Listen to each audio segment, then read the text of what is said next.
This week on Krazy Nights, David and Jamie are talking about could Kiss get a new producer on the next coming album, like Bob Ezrin Or maybe even Eddie Kramer. or Vinnie Ponica, Or just maybe someone they haven't had before, like Bob Rock. or even Bruce Kulick. Or maybe someone like Frank Muniz. All that and more is just our opinion. We're not right, we're not wrong. So please join us.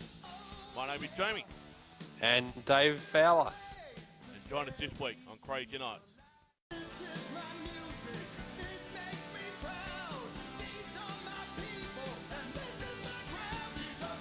Welcome to this week's Krazy Nights podcast. And I'm your host, Jamie McNichol. And joining me, as always, he's got a great Gene Simmons airbrush t-shirt. David, show everybody. There you go.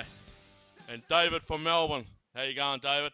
Yeah, good, thanks, Jamie. Hello, viewers. And how's your week been, David? Oh, yeah, not too bad, mate. You had a big win today for Hawthorn too, I believe. That's right, yeah. Yeah, big win. We won't talk about Collingwood, will we? No. Yeah. No. For those fans that are listening overseas, and we're talking about the Aussie rules football, the AFL. David's a Hawthorn supporter. I'm a Collingwood supporter. We're both Melbourne team supporters, but I live in a different state than David.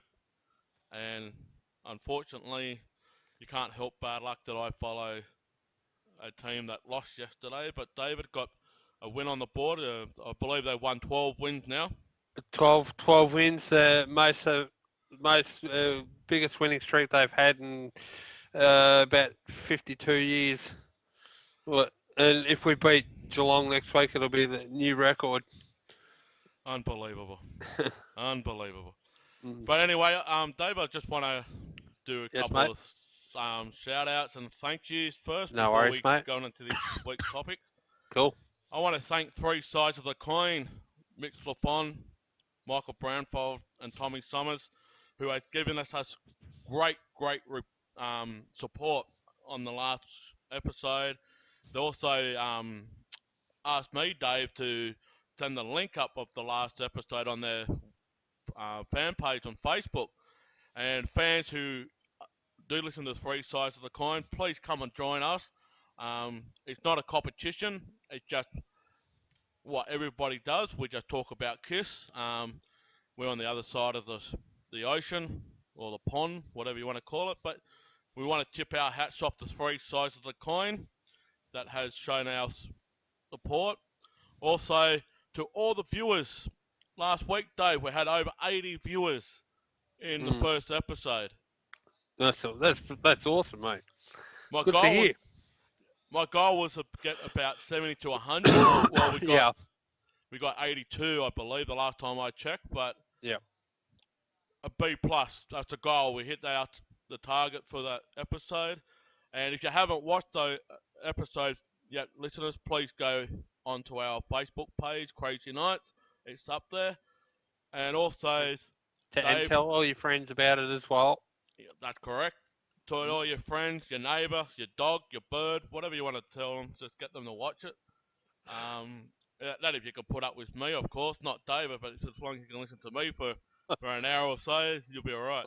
Listen to us both, yeah. Yeah. But later in this show, I will talk about something that was pretty eye-opening, David. You read it on our Facebook fan page. Yeah. There was over 1,000 views on that, and we'll talk a little bit briefly towards the end of this podcast about it. But yeah, what an eye-opener, wasn't it, David? Yeah, it certainly was. We'll put it up about this. Well, we won't. It's about a certain person. Yeah, who's in a part of history that. Yeah, was.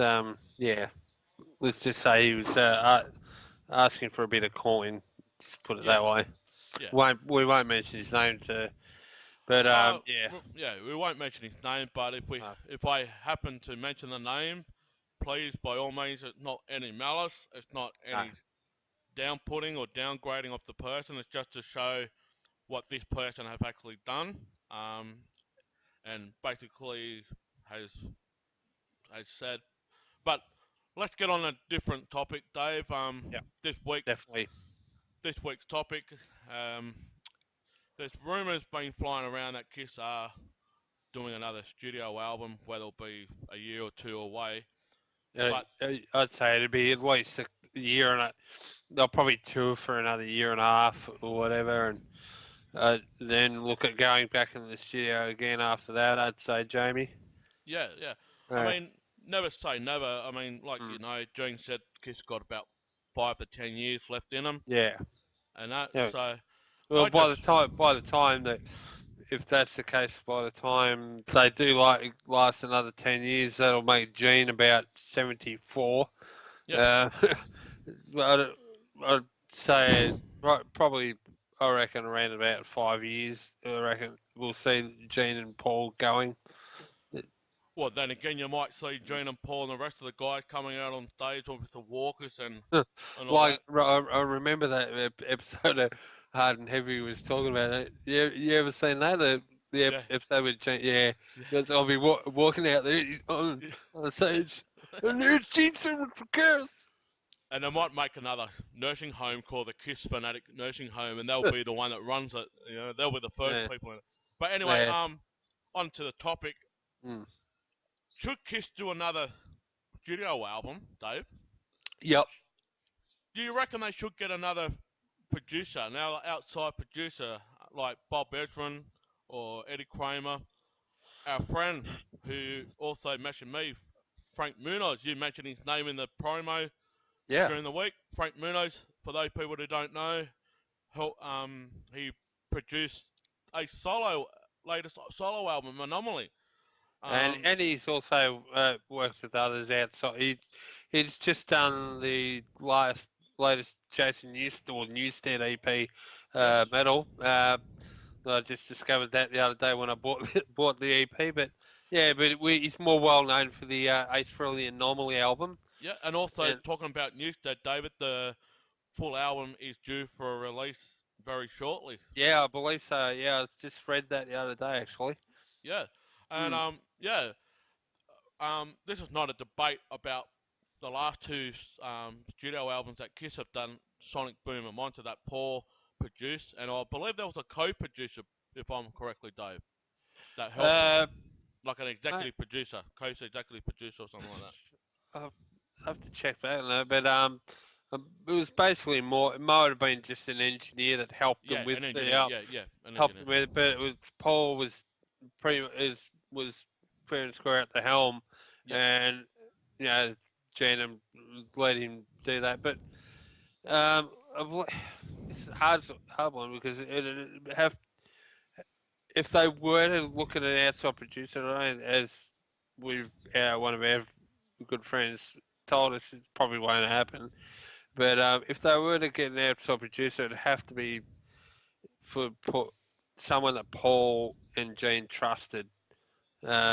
As we've heard, there were troubles during the Psycho Circus sessions with Bruce Fairbairn having butting heads with Paul over I think mixes and everything, and And arrangements as well. yeah, so and I believe as someone told us that there were problems with Carnival of Souls during that. I'm not sure what happened there, but yeah, it's just I think that's why they've since decided to basically do the albums themselves. Like, I mean, they've done it in the past Mm, with some of their where Gina Paul's taken the helm of producing together.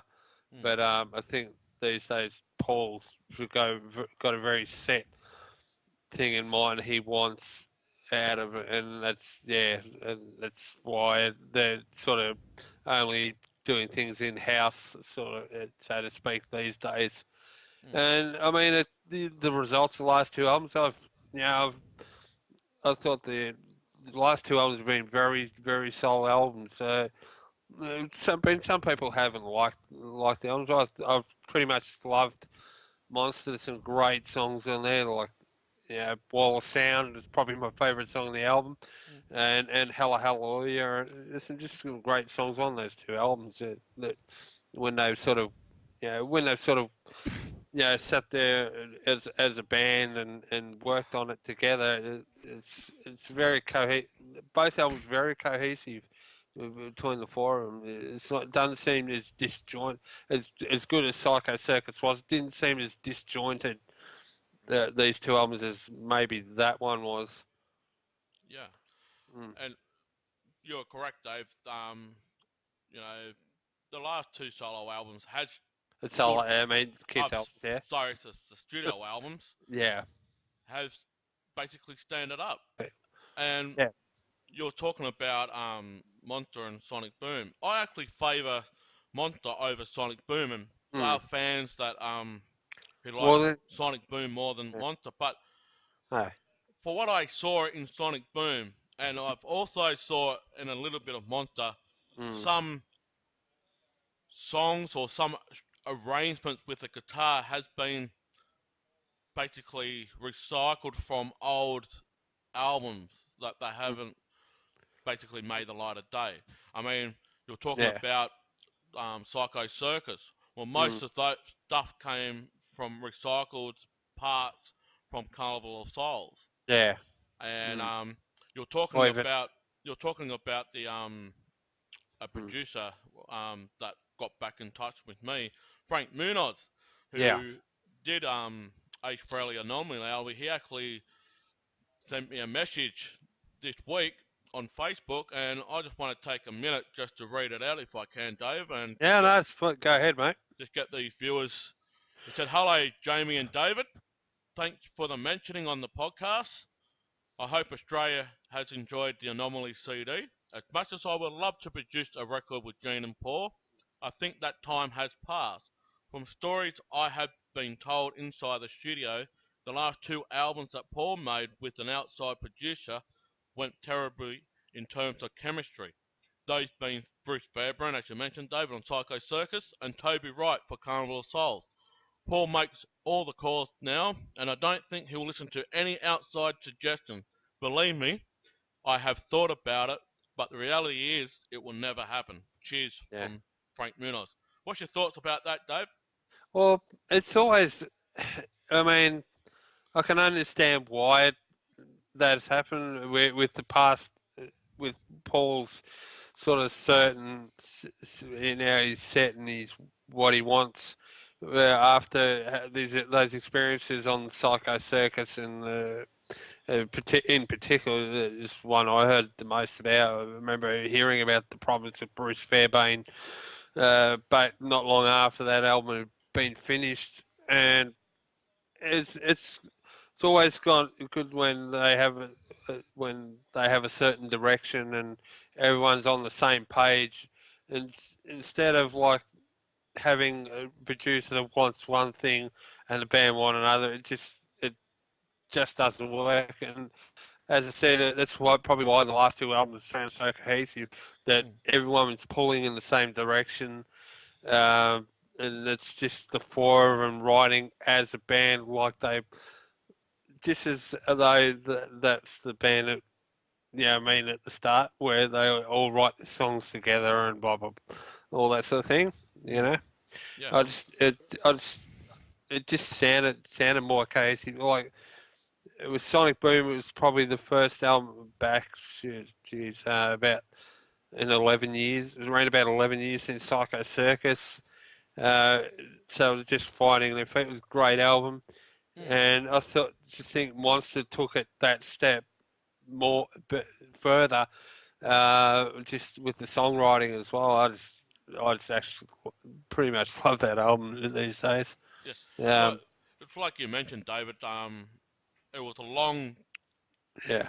a long break between Psycho Circus and Sonic Boom, but if you look Mm, in more of a hindsight speaking, it took a mm, long time for both yeah. Gene and Paul to collaborate on a Mm, same song together. I think yeah. I think the last song, I know God Gave Rock and Roll to You on Revenge, That they that they I mean collaborated, but that the was a cover. That was originally a cover anyway, from Argent, from yeah. Argent. Yeah.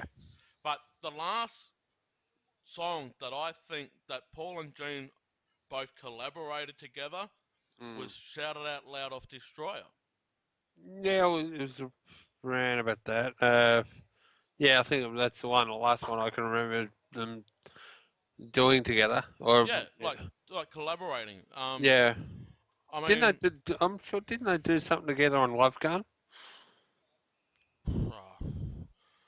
Or is that? I have to Yeah, go through it. after I have to go through it, but I'm pretty yeah, sure. I mean, quote me if I'm wrong. I'm pretty sure yeah. the last time Gene and Paul wrote together or collaborated together Mm, was "Shout It Out Loud" on Destroyer. yeah, you're probably right there. Yeah, we'll have an answer for that one definitively. But Yeah, but yeah, going on producers, I mean, mm, I truly believe if they were going to get an outside producer, it'd have to be someone they trusted. it has to be Bob Ezrin. Rob Ezrin, or even if it was going to be someone like Eddie Kramer. Eddie Kramer. Well, the reason why I say Bob Ezrin, Mm, and I want to paint a picture if I can, David. no worries, mate.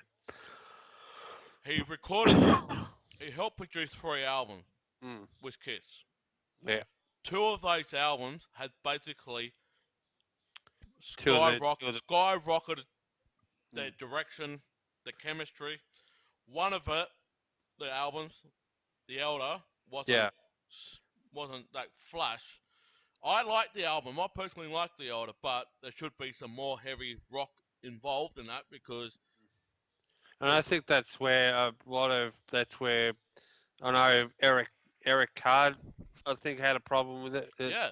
I mean, And he's a even new I think that's where Ace had a massive problem with it. Ace Uh, had a massive problem. I mean, he yeah. didn't like the demo whatsoever. He threw it against the wall and it shattered.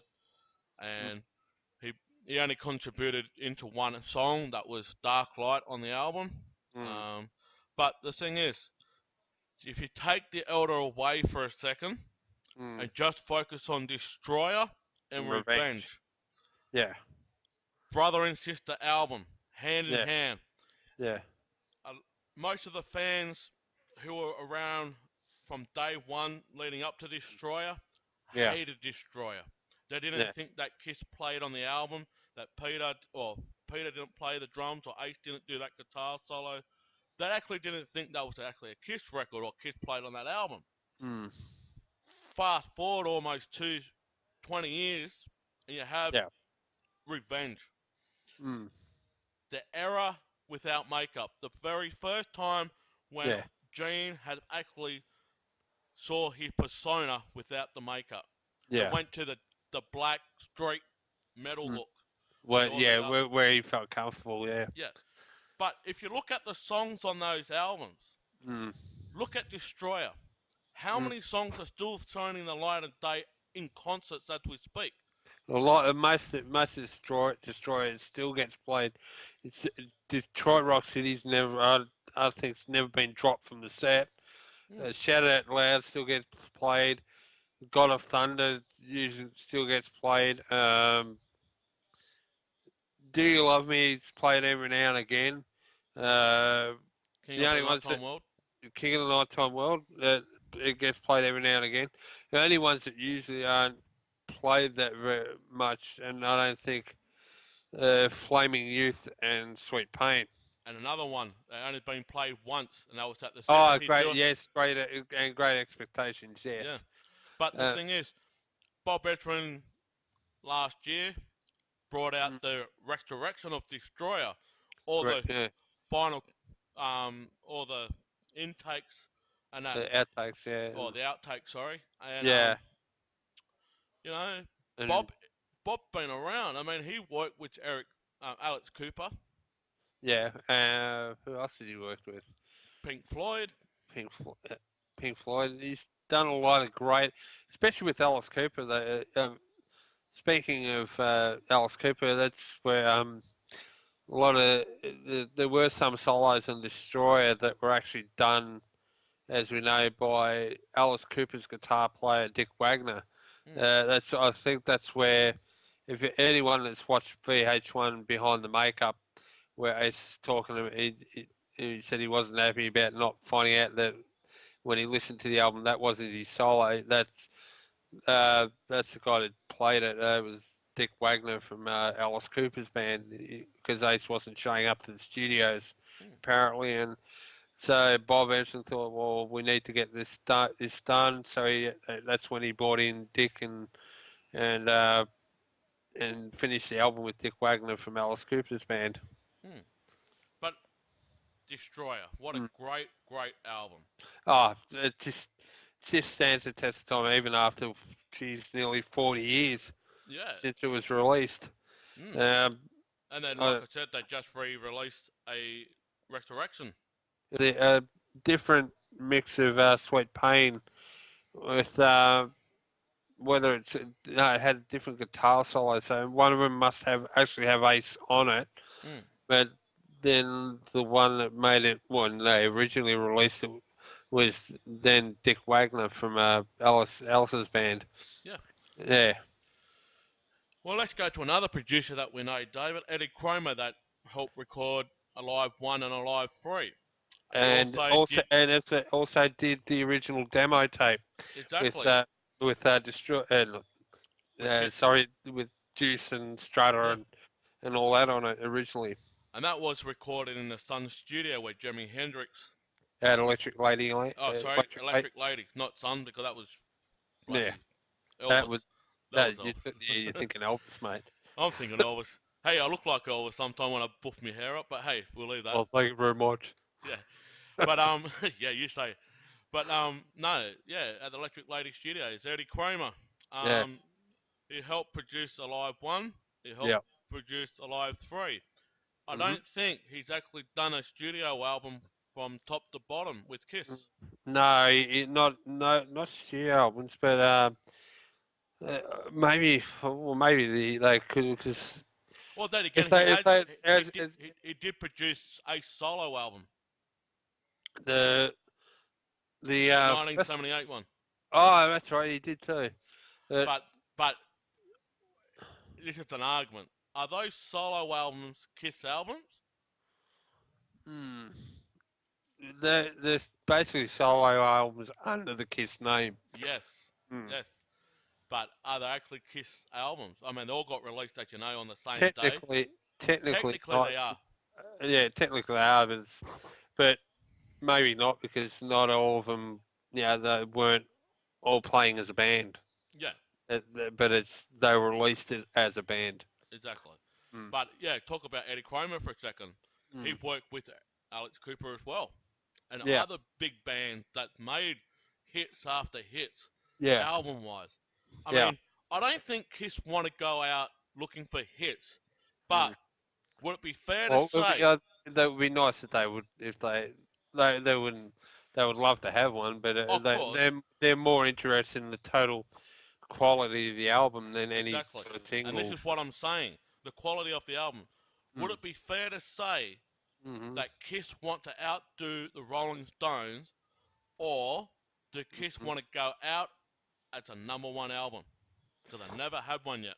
No, I think they'd rather have the the perfect album than go out and maybe outlast the Rolling Stones or anything like that. Because I don't think, well, uh, the way things are looking with, I mean, Paul's voice. I mean, we won't dwell on that too much, but it's starting to falter with the sands of time, the age, Yeah, and all that. ages. But the Yeah. thing is, production wise, Mm, as a package, what mm. is the Kiss sound that they're looking for? They're trying to get. They've always said that they want to. They've never had an album that catch their live sort of Yeah. sound. That's what they're trying. That's what they've always tried to get. Is that an album that catches what they are live. Mm. Um, Because whether the that, last two albums, yeah, Paul's been saying, and even Gene, they're trying to make an album that's a crossover between Destroyer and Love Gun. yeah, the old sort of 70s. Yeah. Or in this Monster one, they say it's a cross between Revenge and Destroyer. Mm. You can't make a Destroyer version 2. You can't No. make a Love Gun version It's 2. It's got to it's be completely new. I yeah. mean, it's great that they can go back to their old roots, but Mm. they've got to be able to say, okay, To Tommy, me, bring your black and blue stuff in, but they won't do that. Bring no. his own stuff. I mean, I think it still stands that like Monster still stands on its own, separate from the Destroyers, the Revengers, Creatures of the Night, all those sort of albums. It's still awesome, Mm, awesome album on its own. Whether people have got this thing about it because of who's in the band at the moment. mm, Uh, I think that has a lot to do with some people's perceptions mm, of the album. But to me, that album's just got some great rock songs on it. yeah. As I said, Wall of Sound, probably one of in my opinion, one of Gene's best songs that he's written in years. Mm, Um, and even Hallelujah, mm, great lead off song to when they brought out the album to have their first song that they pushed the album with, yeah. uh, and it, Shout Mercy is another great song as well. I mean, Mm, just some there's no, as I said, no it's pretty much I think all killer, no filler for yeah. me. No filler. But No wimpy little ballads. well, Just we'll all out rock and roll. we'll talk about these ballads for our Mm. next Yeah. studio album. But let's go back to Eddie Kramer. Mm. Could they bring a guy like Eddie Kramer, especially what's on his repertoire at the moment? He Yeah. has worked with so many bands. He has worked with Ace Frehley, as we said on his '78 Yeah. solo album.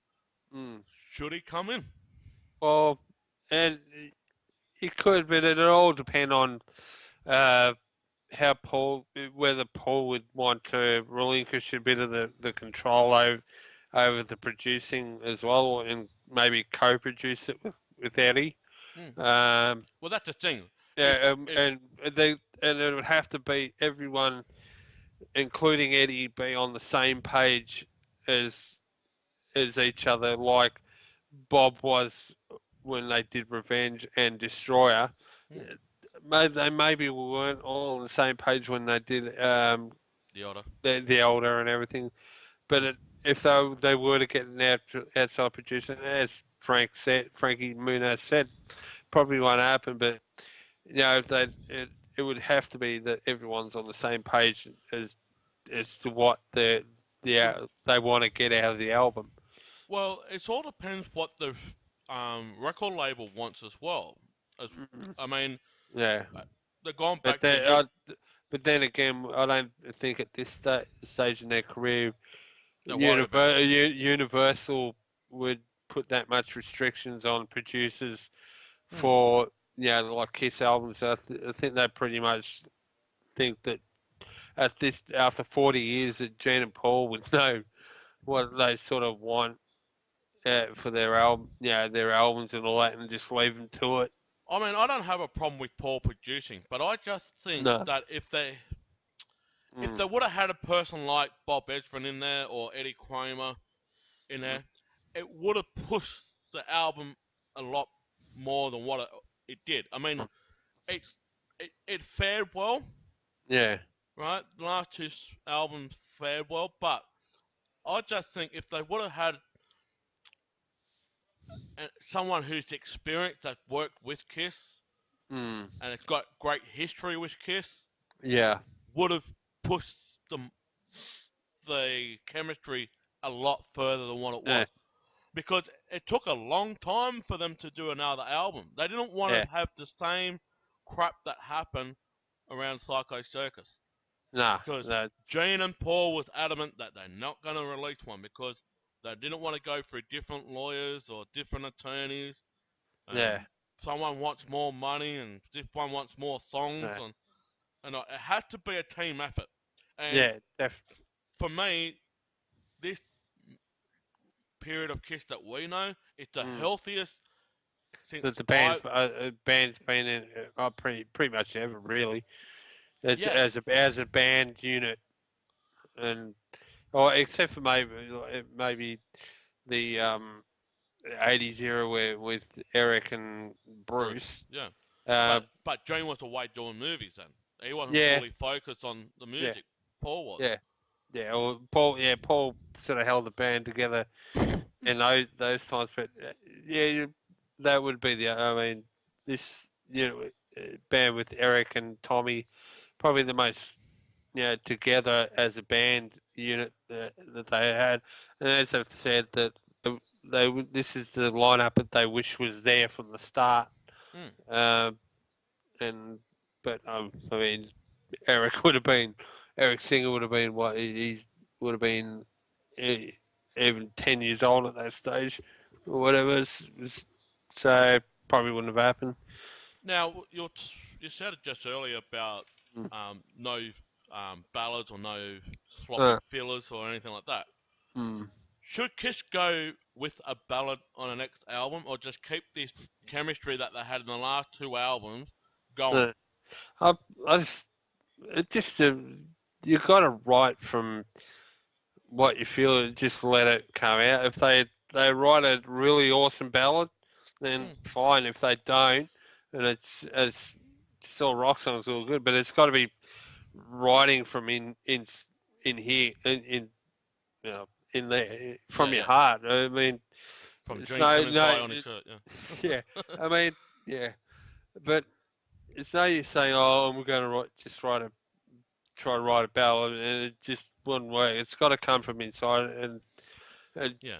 if they get a good ballad out of it, great. If they don't, then just whatever comes out, it comes out. I It's truly got to believe you got to if they write from ever, what you feel. I truly believe if they're going to do a ballad, Mm, please don't give it to Gene. Don't give a ballad to Gene. Why? I'll say this. mm, He's supposed to be the demon. Now, a demon doesn't necessarily show his soft side, mm, right? yeah. Gene's persona, for what I know and for what I witnessed, he Mm, prowls around, drills blood, breathes fire, mm, get the crowd to look at him, to clap their hands, to stand up on their feet. It's the same way as yeah. Paul. But Paul, he can do that, but I don't know if his voice will be able to comprehend a high volume That with ballad. But yeah, if, it's maybe if they are going to do a ballad, maybe give it to Eric Singer.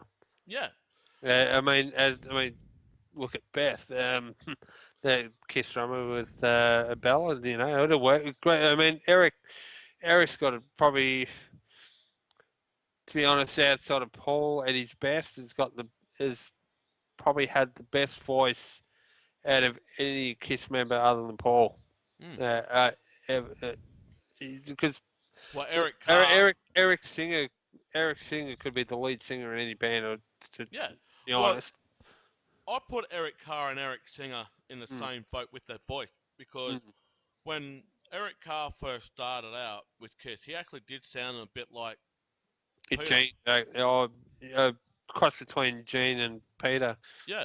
And Mm, then you fast forward about 10, 11 years yeah. when Eric first joined the Kiss band in 91, at the end of 91, 92. Mm, When he sings, yeah, it's like, did this guy know how to sing or what? He was yeah, in he does. Badlands, he was Thought, in Gary Moore, he was in yeah. Alice Cooper, he was Although he didn't really lead sing in any of those, probably did more backing vocals yeah. and But all that. But I think Kiss has basically opened the doors to show his talent a lot mm, more. I yeah, mean, yeah, we go back to producers. I mean, should they get someone in like a Bob Ezrin or Eddie Kramer to use the talent that they've got? I mean, okay, the reason why I'm saying that, mm-hmm. the ballad on Psycho Circus that Gene sang at the end of the Journey of a Thousand Years, Yeah, shit, shit, shit song for Gene. I mm, hate that song. yeah, If you go to his 1978 solo album, When You Yeah, Wish Upon a Star, yeah, completely shit. It's already made in a freaking Oscar movie. You don't yeah. want to re-record that one again. It, But then again, I mean, he's done ballads, but he's never to sing them live yeah. in a concert. But that's just maybe show another side in that juxtaposition between the demon character Mm. and uh, and just show maybe a different side to that character. It doesn't mean that necessarily a Gene Simmons ballad live in concert. I have, Uh, and it wasn't actually a concert. The MTV Unplugged, who did oh, All Without Here. that's I mean a proper Yeah, proper. live But show.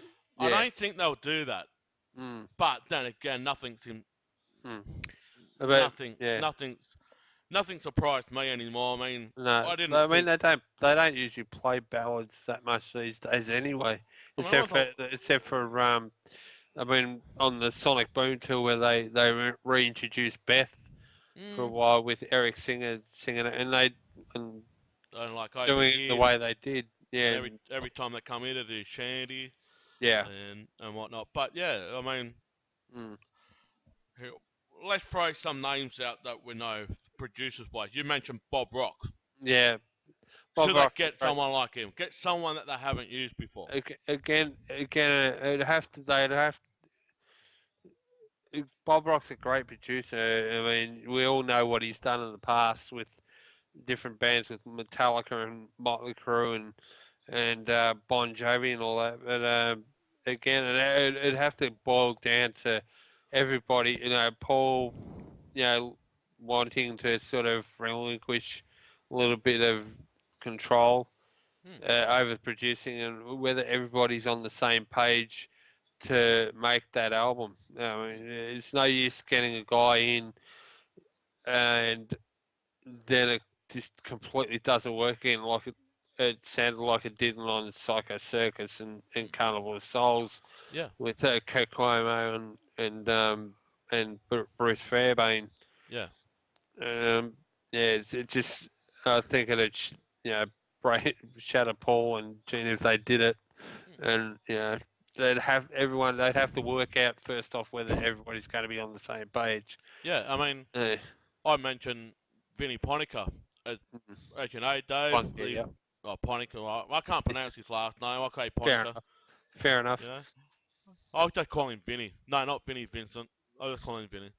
Yeah. He done the producing on in Dynasty, Australia. In Australia, we call it Dynasty. In America, they call it Dynasty. Dynasty, And he also did Unmasked. Unmasked. Yeah. I don't think they could go back to him. I mean, No, I wouldn't. the I only wouldn't reason go why back. they got him was because he produced Peter Chris Well, he was solo yeah 78 album. he was Peter Chris's producer, and I think Peter was sort of maybe putting overtures about having him doing it. But then again, He apparently he told Peter, yeah, you're not a that's what good drummer. Off. I that's what I was just that's what I was just about to say. That's when they got Anton Fig in Yeah, and to do the drumming on. I think Peter only did the drums for Dirty Living, yeah, his own and song. and apparently there was one on Unmasked he did as well, but I not sure. actually heard they were all drum tracks on a mast, and then Anton just came in and refilled it. Did the live drums and everything. Yeah, Yeah. Well, but yeah, but the thing is, Vinny brought in these keyboard synchronizers in for those two albums that yeah, gave it that disco feel. yeah, I personally would love to see those stuff out. And if yeah. Vinny, if you're out there, let's re-release Dynasty and Unmasked the way it was supposed to be, mate. Let's go the whole rock stuff. I mean, you got technology now that you can put in your drum tracks in. You can put the bass up higher or the guitars up higher. You can even do some stuff with the vocals, I believe, with technology now. Mm, If Vinny, if you're out there, bring those albums out because even though, and we had great discussions about this, David, Mm. those two albums, Dynasty and Unmasked, sold absolutely wonders here in Australia. But Overseas, no. well, in America especially, those albums flopped Mm, big time, especially Unmasked. yeah, Um, I don't think they never really even toured much if at all, on Unmasked. Only they did a they did European, the European tour with Iron Maiden, yeah, and then came and to Australia, then they came to Australia, and that was it. but Um, they did do some dates. maybe they did the Palladium Yeah, show, Eric Carr's first show, mm, and all that. Not really extensive touring that they did in the '70s and later on in the '80s. mm, Uh, because they flopped because everybody was thinking, here's this band from the '70s that were just full on rock, no, and as in the movie Detroit Rock City, Kiss would never do a dumb disco song, mm. and then then they ends up that Paul wrote "I Was Made for Loving You," On his and sofa. yeah, that's after he went to Studio Yeah, 54 yeah, and decided, I can write something like yeah. that. But Yeah. the thing is, if you look at "I Was Made for Loving You," Mm, mm. it's a cross, but it's they actually got the guitar riff from a Lou Reed song, and I'll All just right. Val- I'll just hum it for the listeners. Doo doo doo doo doo doo doo doo doo. That's yeah, walking the wild side. yeah, and then you got "I Was Made for Loving You." Doo Yeah, doo doo. yeah. I posted something up this week, Dave, about Rock and Roll Hell. Mm, How Kiss has Gene did a remake of that, only using that chorus for Rock and mm. Roll Hell, and just put his own words in, like they did Yeah, with Rock and Roll on not Rock and Roll, not Gotta Go Rock and Roll to you. yeah. They just changed the words, and so they can get a better message out, Mm, basically. But yeah. yeah, um, Because yeah, basically, God Gave Rock You, Roll to You was basically more of a Christian yeah, song from that started off with Argent, and it was later done after Argent, before Kiss did it. It was done by another band called Petra, Christian rock band. Another, yeah, well, Petra, the Christian rock band. So it's basically more of a originally more of a Christian rock song than what it was when Kiss did it. More of a heavier rock song based on the lyrics of God gave us all rock and roll, and you know and everything, and if you work hard yeah, and for what you want and all that, you'll get it. yep, and that's basically what I was saying. Kiss have been using some other material and make their own stuff. I mean, Mm. just to keep it fresh, I suppose. But Yeah. if you look Some at it, how many how many songs out there that other artists have?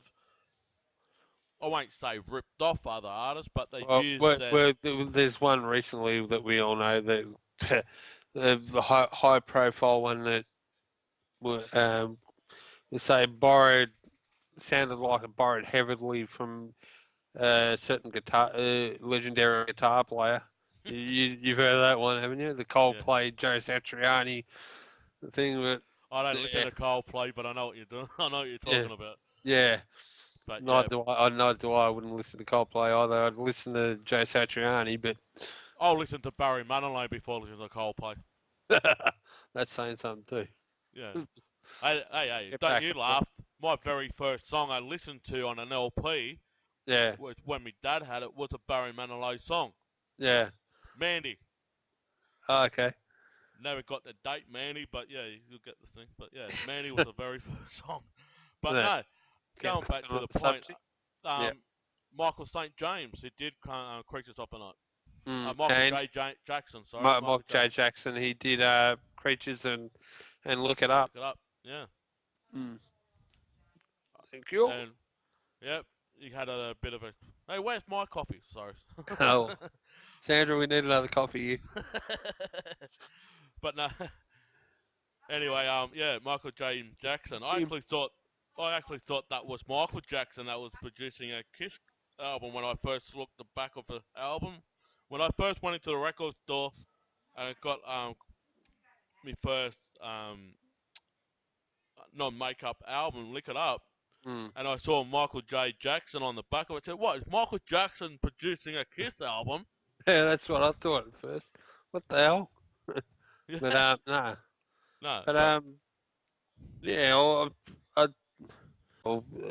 probably the only two producers that if they, I think if they ever considered, getting another producer, they would only either go to Eddie or Bob, Bob Ezrin. yeah, I can't see them trying another producer they haven't sort of worked with before. no, Um, Not even Bob Rock, no. who, Well, as we mentioned earlier, Frank Muniz, it yeah, probably will never happen either. yeah, Well, yeah, that just wraps up that episode with that topic. But like I said earlier, Dave, I'd like to announce something that sure. was very, very eye-opening. I got a message from somebody who was part of the Kiss family and probably still is in a certain way of the Kiss family. We're talking about a guy by the name of Steve Cornell. For those people who don't know who Steve Cornell is, he used to be in the band called Wicked Lester, and also he was a high school buddy of Gene. He was also in a band called with Paul, who introduced Paul to Gene.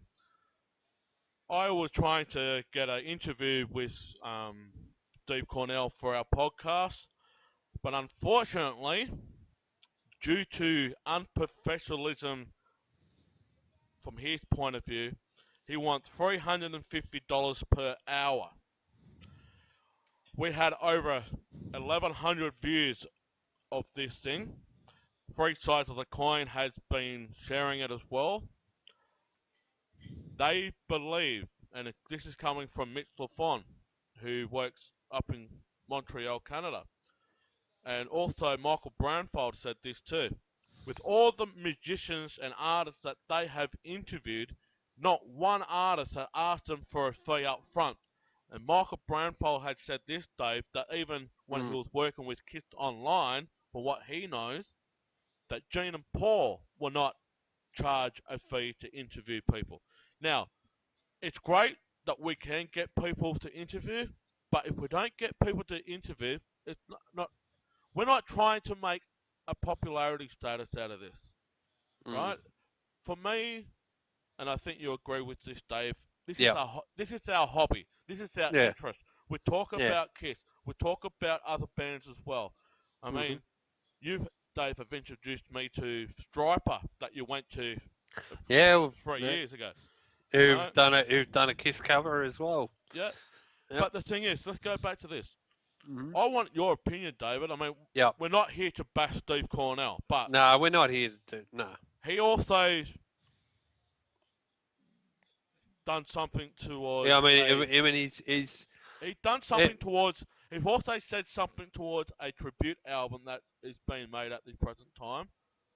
That the reason being is he doesn't see Wicked Lesser being a charity, right? mm, yeah, He's making out that he's sold 16 million albums. As mm, far as I can tell, Wicked Lesser has not sold one, unless it's yeah, a bootleg, which it is a mm, bootleg. It's not an official album. yeah. But Unless he's talking about, you know, other artists that he's worked with, yes, yeah, or his own stuff. But do mm, you think it's unprofessional for an artist to charge us or anybody in that case just to interview him? mm. Uh, it's hard to. I mean, we don't know I whether. mean, I don't know what the story behind it, but Yeah, the thing is, if it's just a fan that want a genuine fan like you and me, Dave, or anybody for that matter, just adds up to him and you do your research, which we have, right? Because mm-hmm, we always do our research before we do an interview with someone, mm-hmm, right? Just to politely ask him, or whoever the artist is, would you be free? Mm. right? But I just want to leave that, Dave, because it Yeah, was well, we it we just get we just don't want to get into murky waters. we don't want to get any Talking, orders or anything. yeah, But Steve, we, God we bless still you, God bless you, and still good luck. we still like it, mate. It's Yeah, still good. Steve, good luck to what you do. God bless what you do, but thanks, but no thanks. We're not going to pay $3.50 an hour. I, I reckon it's ludicrous anyway. But anyway, Dave, this has been another great show. Yep, Um, sure has been. um, fans, keep liking us, keep watching the podcast that's up on our Facebook page. And spread the Leave, word. spread the word. Leave some reviews. Leave some comments. Always, Um, always, always value your feedback. yeah. And if we have waffle on too much, please let us know too, so we can just stop that a bit. But hey, it's all Kiss, you know. All Yeah, Kiss. no, our opinions are not neither right or wrong. It's just our own opinions. Everyone's allowed to have their say. Yeah. And also, Dave, um, do we put the question up about who do they think should produce the next album? Or or if they we'll put it up if you want to put up a poll Yeah. on the If you page. if you If fans still think that Paul should produce the album, please let us know. If you want someone else to produce an album, mm, put that up too. We just want to see you guys' opinions. You're part of what we are. You're not wrong. You're not right. It's your personal opinion and whatnot. So, Dave, what do we think we should talk about next time? um, maybe something different. What about merchandising? Ooh, We could okay. Well, I got merchant. a merchandise right here, the Kiss Ah, coffee cup. nice. So, Uh, you know, yeah, but let's talk yeah, about Kiss why not? merchandising. Let's talk about Kiss merchandise. What we have to show and tell as well. Oh, we could do a bit of that, mate. We can Uh, do our favourite pieces of merchandise, maybe that we've bought or seen, okay, or or talking about you know, the business of kids merchandising okay. and all that sort of thing. Just All right, I think that'd be a good topic. all right. We'll do that. I mean, there's some stuff here. We've got the plaque behind me. Is another merchandise that was. And no, no, I mean the listeners can't see, but right above my two, just right up there where I'm pointing right now, I've got the Kiss Love Gun poster. Uh, I can uh, see the plaque just hanging over near the walkway there that you took at the Acer oh, Rod Laver Reef. that's personal. That's a photo I took myself. Actually, Yeah, yeah, that was on the farewell tour. That one. yeah. Um, but yeah, if you see David putting it up on eBay, yeah, you can just give it. No, that'll never go on eBay, mate. I'll never I'm put only personal joking. stuff. Yeah, I know you are. I'm only joking. But yeah, Yeah, but um, I think the merchandising, the merchandising would be a great thing to talk about. Actually, yeah. about some of the stuff that has worked, some of the stuff that maybe hasn't worked merchandise wise. There's Let me been some tell you. great stuff that's come out, and some weird stuff that's come out. Oh, Maybe the Kiss Coffins for one. yeah. I mean, Bit it is what it is. morbid. But that Yeah. there's the Hello Kitty Kiss show bag that's just been released. Yeah, well, hopefully they'll have them at the Melbourne show this year. I wouldn't want to get one of those. Shay wants my partner wants too. So I, Okay. I I'm not. Well, We'll talk about that. But I yeah, but personally, we'll leave that for next week. yeah. So fans, keep joining us on Facebook. Keep loving us, hate us, do whatever. We salute you. And Dave, it's been another great show. All right, Jamie. And fans, we'll be back next week to give you another show. As long as you're there, we're here too. So thanks. Good See night. you later. Yeah, Dave. I forgot. Um, Mick Lafon from Three Sides of the Coin. He also works as a rock journalist for Classic Rock magazine up in Montreal, Canada. Doing a pledge for a cancer research, and got all these things for a tribute album called World Without Heroes. It's a double album, and it's got all these great artists on it. I encourage our fans here in Australia, and also for anyone who's listening overseas, to go to pledgemusic.com. That's Yep. www.pledgemusic.com. And on the right hand side on the thing is a pledge there. They have hit their target, but you can still contribute into it. Um, great, it's a great cause. It's Dave, you also Yeah. heard a song on Yeah. there. It's a cause that's close to my heart, as you know, Jamie. I won't go into the whole thing, but it's uh, they're doing this for a cancer fund, which I think is a great cause.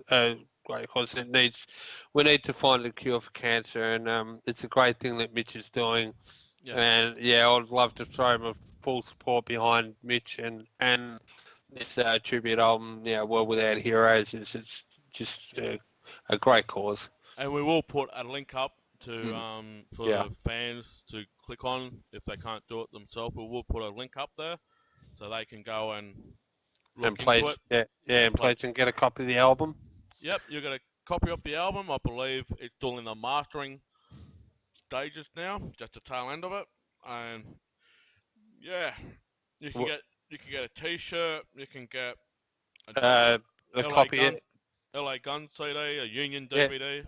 there's I believe there's members from LA Guns in there on the album. Just we'll give them a couple of members. You know Yeah, who's on? yeah. Yeah. All right, I'll give you a couple of members. A great friend who I interviewed on the radio show, Todd Howarth. He's joined up with John Reagan and Kevin Valentine. They also joined up another song called Breakout, which was recorded for Fairley's Comet, but it was originally a Kiss. It was originally meant to be a Kiss song. yeah, Breakout is on Originally. there. Um, Eric's car sister has put in Eyes of Love from Eric Carr. That's on there as well. Hmm. Um, Well, we'll just give them that for the moment. We'll talk more about it. yeah, Maybe merchandising next week, and keep pushing it next week. yeah, we'll keep pushing Yeah. it. Mick knows that we are pushing it, and message that Mitch has said, pledge, pledge, pledge. So, Yeah. Get out there and pledge, people. so we pledge. So, yeah, just lastly, Dave, we'll say thanks to the fans that have viewed us last week, 80 odd views. Yeah, it's been great. Dave, it's been a pleasure. And pleasure again from my end too. Yeah, my name is Jamie, and joining me is David Fowler. That's hi people. And we'll And join you next week on Crazy Nights. This is my music, it makes me proud.